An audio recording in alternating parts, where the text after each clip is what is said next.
my God. Kung saan na pala nakarating yung balita tungkol dun sa pulis sa Tarlac na may pinatay na maglola. So, tinatanong lahat, ano daw ang pakiramdam ko? Ano daw masasabi ko? Well, based on kung ano yung nakita ko na dyan, puro sila against doon sa ginawa ng pulis. Well, noong tiningnan ko naman, saan nag-ugat? Well, at talagang tinignan ko talaga kung ano yung pangyayari, mga ganon, talagang mga pasaway nga naman kasi yung maglola, okay? Lalong-lalo na nung lumapit yung anak at sinabi na, my father is a policeman.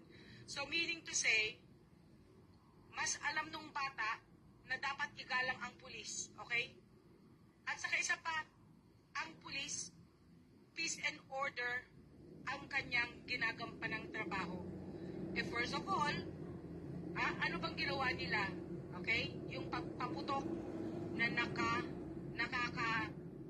ano sa ibang mga tao, of course, kahit ako, kung sakali may nagpaputok at ako ay naabala, hindi man ako pulis, but I have to go to the policeman. At kung hindi naman na-actionan yung aking complaint, at dahil wala palang pakialam itong mga ikino-complain sa pulis, walang paggalang, of course, that would be a big question on my part. Diba? So, katulad nito, yung anak ang nag-react na mismo. Nakikita ko nagbibideo siya, hanggang sa nakita na niya na talagang wala na talagang paggalang sa pulis tong maglola, hanggang sa hindi na nakapagtimpi yung bata, lumapit, my father is a policeman. Let it go. So, natural, bilang isang magulang, pinalaki mo yung bata na yan, with respect, iginagalang ka bilang policeman. Anong gagawin ko? Hayaan ko na lang ba na babastusin yung trabaho ko?